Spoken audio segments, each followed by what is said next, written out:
I immediately apologize for this hastily drawn diagram and paint in a minute, but I probably couldn't have done it better anyway. At the top, there is a part painted black, where presumably there was some electrical cap. There seemed to be no access there. Further below, there is a small black square. This is the window for which we climbed. Blue is the walls inside. Orange is the steps. Green is a pit with water. Pink is a pipe, but more on all this later.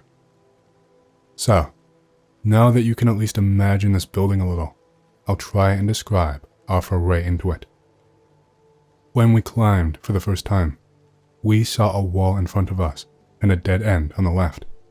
The corridor that goes to the right ends literally a meter away in deep darkness, since the light entered the building only through the window in which we stood. It was scary to climb inside. We tried to hold each other loosely, but we ourselves subconsciously understood that we couldn't go far in the dark anyway. Then we decided to get ready and return later. We didn't have any lanterns, and apparently it was too hard to drag them out of the house, so we fucking decided to make torches. I don't remember which of us came up with this brilliant idea, but in the end it basically worked. We assembled the torches from sticks, some rags, and used motor oil, canisters of which we periodically found in those days. I don't know why, but they were thrown out in the local park. The next day we came, lit torches, and went to explore the abandoned place. We walked along the wall from the entrance, came across a passage on the left. It led to a large hall in which the light from the dim torch was lost, so we went further along the corridor. There was another door that led into a small room that was strangely divided by two partitions. The room looked strange. There was some rubbish inside of it. The room ended in a dead end. There were some scribbles on the walls, either paint or soot. Even then, we began to feel uncomfortable in the building. Everything was complicated by the fact that only one person could stand in the aisle.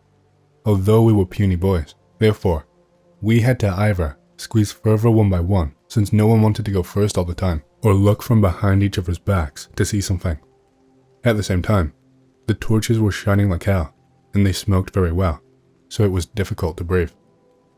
After all three of us felt uncomfortable in this dead-end room, the guy standing last decided to add to the horror and screamed. Echo was so fucked up that he was the first to fucking give the gravy and ran to the exit, since he was standing right opposite the passage to a large room that we had not yet been into. Plus, the guy who stayed on guard at the window also started yelling for some reason. In the end, everyone shit themselves and ran away. After we left, we decided to go again. This time, they walked less willingly, but the interest was stronger than the fear. The passage to the left led to a large room. The room itself was empty, and there were two passages from it, one to the right, the second to the left. We went to the right and found ourselves in another room. The room was also divided by a partition. There was a lot of broken brick in it, and nothing else. The passage to the left from the large room led to a corridor that ended in steps. The steps were iron brackets driven into the wall, which went down in a spiral. The spiral led around the pit about one floor down. Inside the pit, there was water and some pipes, as far as I remember. At the very bottom, there was a passage on the side into which the pipes went. The passage was of such a size that it was possible to pass through by bending down. We didn't have boots, but we decided to try and look into the passage in an attempt to see something. The first comrade began to go down the steps. I walked second. The third remained standing on the hard floor, and here and on, the most fucked up thing happened. Well, at least for boys of that age. By that time, we only had one torch left burning, and naturally, it was carried by the first one. At that moment, when he almost went down to the very bottom, the last staple under his foot flew out of the wall, and he fell into the water. The water there was knee-deep, so he only slightly wet one leg, but in an attempt to maintain his balance, he waved his hand and extinguished the remaining torch. All three of us screamed, which made us even more scared, but we did not give up. I felt his hand in the dark and pulled him up these fucking staples. The guy who stood at the top was striking a cheap lighter which did not want to burn, but only interfered with its flashes. Somehow, we got out, and, from memory, quickly walked along the corridors to the exit. We got out without any problems, but got scared and decided not to go there again. They also didn't want to get flashlights and somehow prepare better. Then they gradually forgot about this building, and we found new amusements. And then the windows in the building was blocked with bricks. And a few years later, the foundation pit was completely demolished and leveled. I don't know what kind of building this was. Why it was such a strange shape is also unclear. The tunnel with pipes most likely went towards the Volga, judging by the direction. Why did I write this here? Who knows? I just came across a thread, and I remembered this incident, although it was 18 years ago. So it goes. Generally, an interesting place. We went to this workshop in the summer of the year before last, and so, when we went there for the third time this winter, we decided to look into the bunker. We knew about it even before we went there for the first time. My friend found this place on Wikimapia and suggested we go. It was like November 2019, and on Wikimapia, this workshop has an additional object, an abandoned bunker. That's how we found out about him. Well, we went to this workshop, and for some reason, we even forgot about the bunker, and just when we were about to turn back, I saw, a few meters away from the entrance to the building, among the branches of bushes, a door that was barely holding on. Well, I told everyone, look what's behind the door. Maybe this is the entrance to that same bunker. We went to this door. It was very dark there. Turning on the flashlights, we saw a staircase going down about 5 meters, maybe even a little more. We went down there, and in front of us, there was a small corridor. Suddenly, on one of the steps, the staircase went under the water, going down another 1.5 meters, maybe 2. In short, we looked and left. In winter, we came there a second time, but again, we just walked around the workshop. We returned again at the beginning of spring, although at that time, severe frosts had just begun, which did not exist even in winter. -20, -25 degrees, sometimes 30. We walked around the workshop again. There were 6 of us, and when they left and were about to return, they remembered about the bunker. We thought that maybe the water there was frozen. We decided to check it out. We went down there, and the water was really frozen. The ice was 10 to 13 centimeters thick, maybe even 15.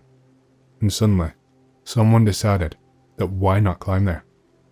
At first, most people were hostile to the idea, but even though it was scary, except for one guy who didn't give a fuck and wasn't scared at all, he just suggested getting in there. Well, in order to not risk it, we decided not to climb all at once. The most fearless ones went first. There was a girl among them. Well, they crawled there. They reached that large corridor that is shown in most of the photos, climbed into a couple of rooms into which we had to crawl, climbed out, and the most fearless person called us with another friend. It was a bit scary, because out of all of our team, we were the most fatty. That friend was just the one. But we decided to go. At first it was fun. We took pictures, laughed, and joked. Then the person who was leading us went into one room, and we followed him. There was a fork into 2 of the rooms. There was nothing interesting on the right, but on the left, there was a small corridor, with a hole in the wall on the right, at the end of the corridor. The guy who was leading us climbed there, ahead of everyone else. When he got in there, we were still at the beginning of the room. Well, he climbed in and called us. We walked, or rather crawled. We were crawling, and suddenly, we heard a loud crash and saw cracks appearing in the ice. We shit ourselves and rushed to the hole. While we were running, this loud crash continued. We got there anyway. Ahead, there was a rather long corridor, along which we walked hunched over. It was half my height. At the end of the corridor, there was a staircase made of reinforced concrete to the top. It turned out that this was the door to the street. The hole at the top was covered with a thick layer of ice, but we somehow broke it. We thought, okay, that's it.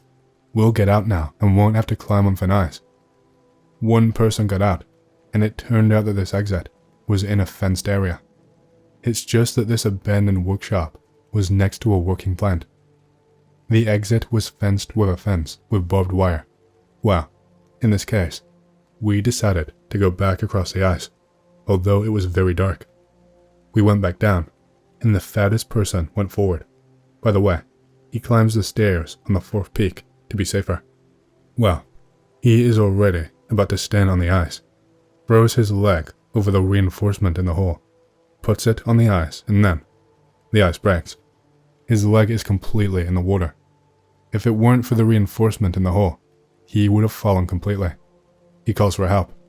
I was second and rushed towards him. I pulled him out. We are scared. We decided to get to the top again and think about how to get our people. In short, the fence was adjacent to a neighboring abandoned building, and this abandoned building was connected by a corridor on the third floor to our main abandoned workshop. We decided to climb onto the roof of this building using the stairs, walk along the top of this corridor, and climb through the window into the workshop. Naturally, our fattest climbed up first, otherwise the ladder would be flimsy. But the stairs turned out to be okay.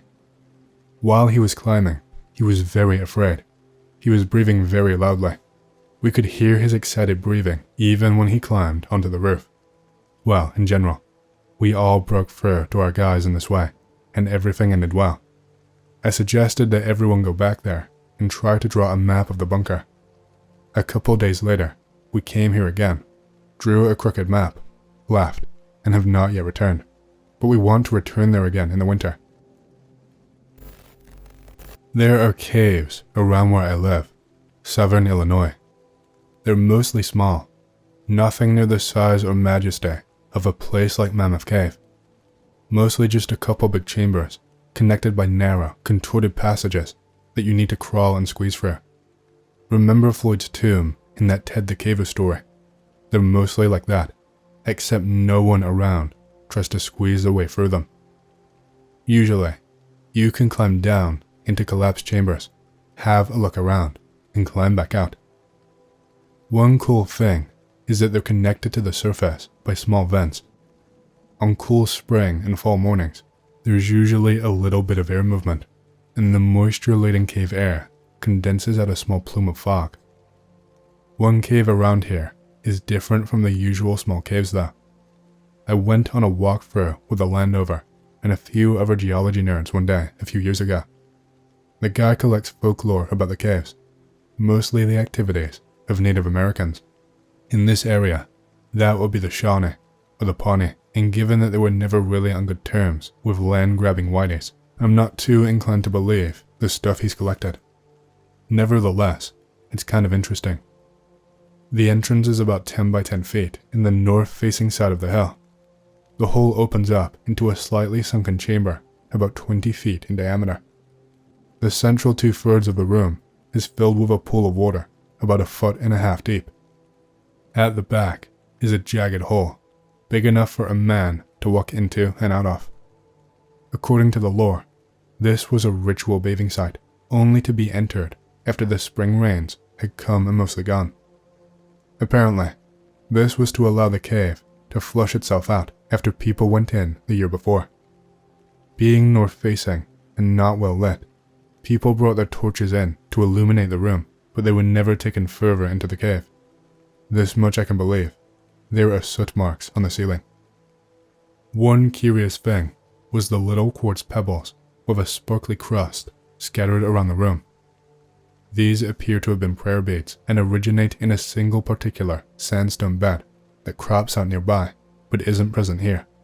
Thus, they must have been brought here and left. Some legends say the beads were left there as offerings for the dead. Others say they're simply good luck charms that had used up their luck and were brought to the cave to be replenished. At any rate, the pebbles that washed out of the cave were good luck. The ones inside the cave were not to be taken. One legend, and that's especially interesting, concerns earthquakes. If you live in the mid-continent, you've probably heard about the New Madrid fault system and are scared shitless by stories about them.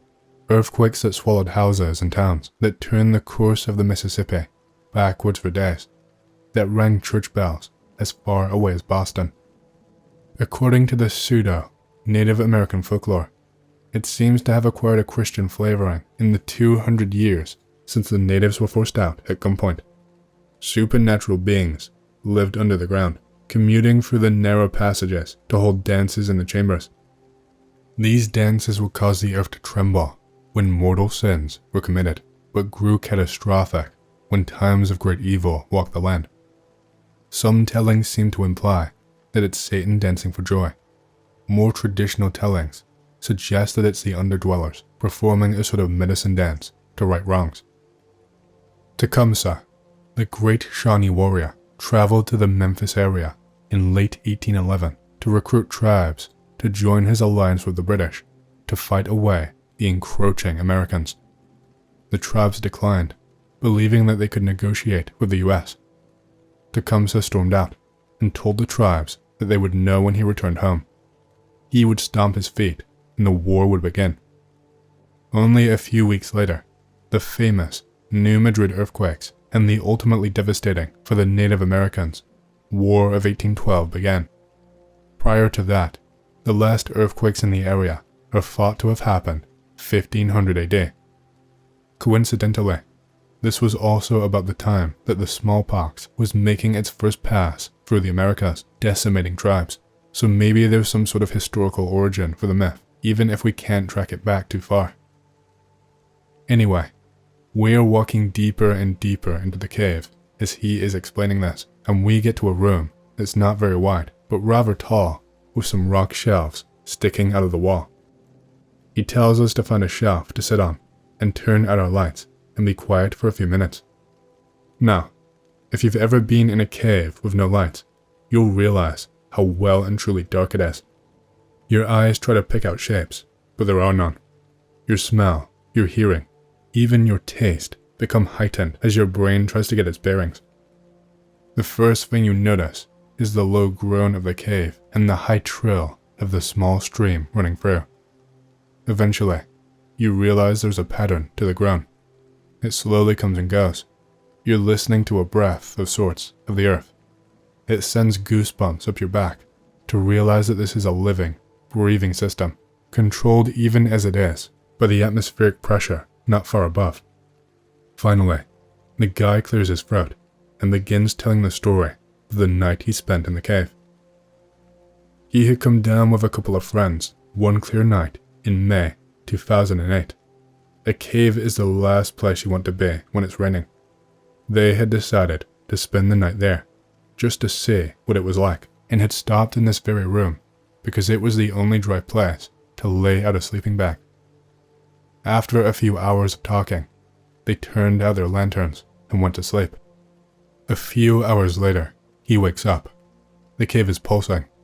Not the low rhythmic groan we're hearing, but sharp, staccato moans. He reaches for his lantern, but goosebumps run up his neck and he stops himself. He's about to say something to his friends when he hears splashing noises. A few seconds later, there's a rush of air past his face and the heavy smell of sweat, animal fat, and incense. He stifles a scream as whatever they are, there's more than one, marching down the creek in rhythm to the moaning. After a couple of moments, the noises fade. Scared shitless but curious to see what just passed, he turned on his lantern to catch a flash of deerskin and bone white disappear into the cave. Cue goosebumps. Almost immediately, one of his friends goes, "What the fuck was that?" The next question is also an obvious one. Which way do we head out? There are two exits to the cave. One is the way they cave in, and the other is a partially collapsed section of the cave. They're about 2/3 of the way to the collapsed section, but that's the way the whatever they were going. Meanwhile, the moans have morphed into a surreal chant whose pace is building up. It is clear that something is about to happen, but they don't know what to do. Bolt for the closest exit, run for the entrance, and hope the chanting doesn't reach a climax before they get there. Wait it out in case more of the things are moving through the cave. They settled on making for the nearest exit. Quickly and quietly, They packed up and worked their way through the remaining section of the cave, ears pricked for things marching up behind them. They escaped the cave and ran back down the trail to the guy's house. As they ran, they see a surreal sight as the cold air seeps past and the fog that was forming being blown like stuff was running through it.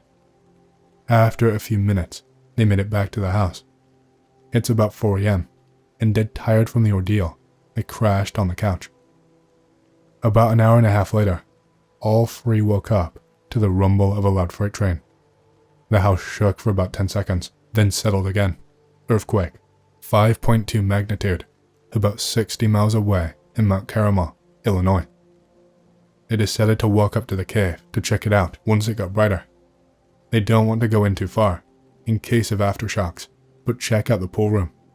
One of them noticed that there were piles of beads stacked up along the edge of the pool and asked if they had been like that when they came in. No, they most definitely were not. They left the cave shortly after and decided not to go back after a while. When they did, despite no rain, the rocks were scattered around the room again. Story over. He admitted to us that this was his first time back in the cave since his friends didn't really want to come back, and he certainly didn't want to come in alone. We turned our lights back on and filed towards the exit, ears pricked for sounds, back the way we came. The year was 1958 when my parents were crossing the country to return home to visit relatives. Back then, there were no highways, and the mountainous area of Kentucky was treacherous driving. Narrow roads that 2 cars, at some points, could not pass, and these roads also ran along the sides of mountains with steep cliffs and dangerous drop-offs. On their way to Ohio, by the time they got to Kentucky, my parents were so tired that they decided to stop at a hotel for rest. They saw a sign advertising the world-famous Mammoth Cave. This was not a billboard, mind you, because those were nearly non-existent in the Kentucky backwoods of that day, but a handmade sign with an arrow pointing to the direction of yet another narrow road. They had never been there before, but figured it would be well populated, even in those days, with 2 or 3 hotels. Following the sun's directions, they turned and drove what seemed like forever, almost to the point of giving up and turning back. After driving miles and miles on the dark and winding road, in the middle of the night, they finally arrived at what my father described as an aged, large, colonial-style farmhouse.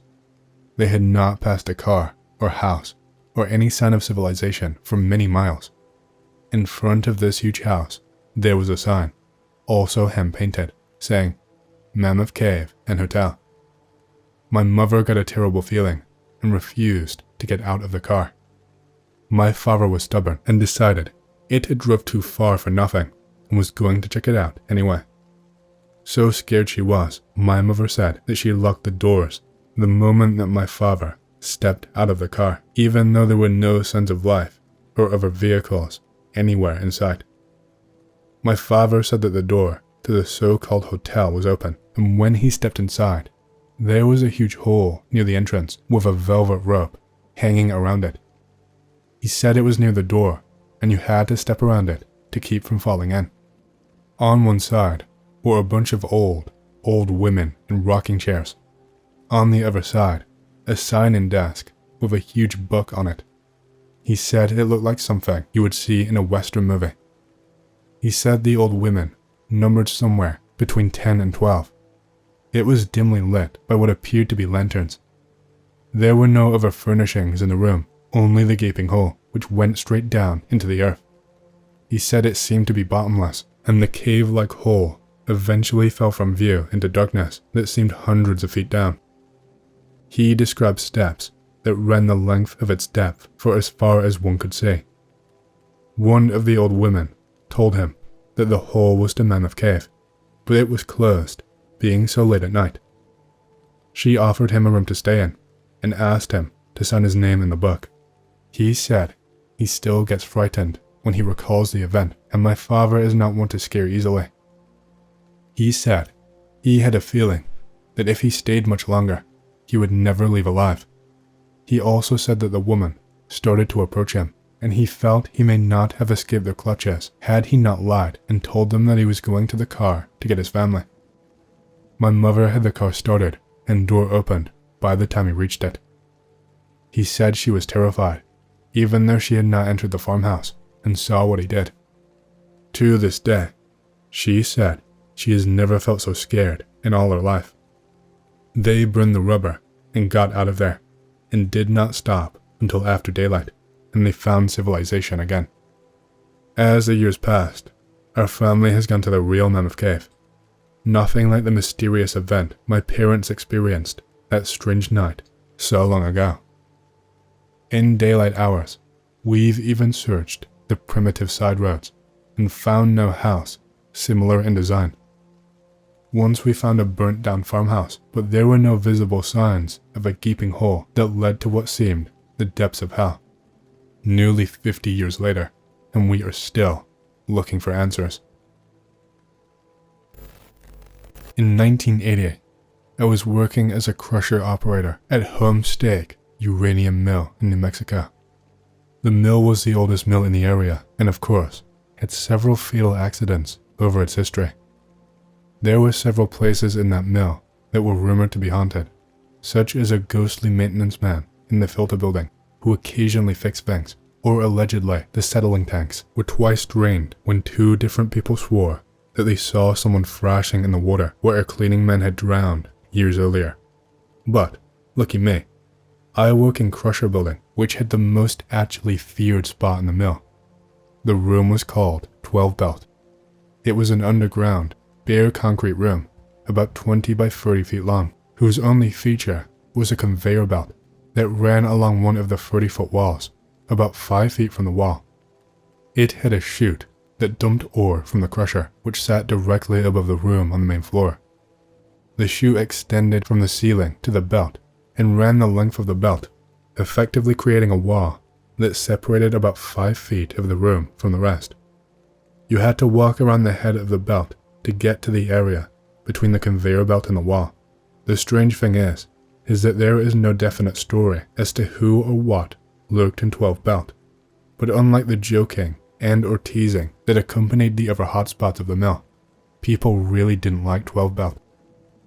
My first clue about that was the fact that the room was so brightly lit.